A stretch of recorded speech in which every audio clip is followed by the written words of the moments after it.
Uzuri kwamba sisi kama wachezaji kila mmoja anajua jukumu lake na anajua malengo ya timu yanahitaji vipi. Sisi malengo yetu ya timu kwanza tupate ushindi ili tuweze kusogea katika ile nafasi ambayo tunaitaka. Lakini ukija kuangalia kwa sasa hivi kwa wachezaji sisi ni wakati mgumu na tunapitia kutokana na jinsi ilivyo. Kwa sababu kwanza mechi ziko karibu lakini tunapata ushindani wa hali ya juu kwa sababu tunaongoza na kila mmoja anahitaji pointi ili wengine kujinusua kushuka daraja na wengine kupata nafasi iliyokuwa za juu kama top 4 watu wanatafuta point. Kwa hiyo sisi kama sisi tuna focus na kile ambacho kinatupeleka au kile kinachotakiwa tukifanye. Niwapongeze mashabiki wa Yanga Afrika kwa sababu wamekuwa moja ya chachu ya ushindi katika nafasi yao.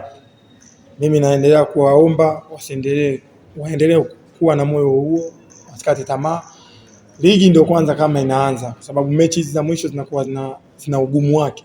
Kwa hiyo sisi tunaona kama ligi ndio tunaanza. Kama hatuna point lakini tunawaomba waendelee kutunga mkono kama walivyotunga mkono katika mechi ambazo zimepita, na imani kwa support yao na morali yao na sisi kwa morali yetu tutafikia mafanikio yale ambayo tunayahitaji. Sidhani kama kuna athari yoyote kwa sababu kila mchezaji anajua timu ambayo yupo. Timu kama mchezaji ukiwa Yanga ni timu kubwa na ni timu ambayo mtu yoyote anaweza kufundisha. Ameondoka mwalimu Pedro, kaja mwalimu mwingine na anaendeleza kile ambacho hicho kuwepo. Na ndio maana unaona hata mechi ambazo wameanza tumepata ushindi.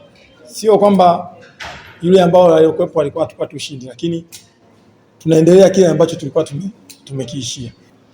Nafikiri vile kila kitu kiko vile tu, lakini kilichoongezeka labda sura zimetofautiana. Kuna mwalimu alikuwa msaidizi lakini sasa hivi yuko mkuu. Kwa hiyo ni majukumu tu. Kwa kila mmoja anaweza, kila mtu kwenye kazi yake inaweza kubadilika. Wewe leo mtangazaji, kesho unaweza ukawa mtu mwingine. Hivyo tu majukumu yanabadilika.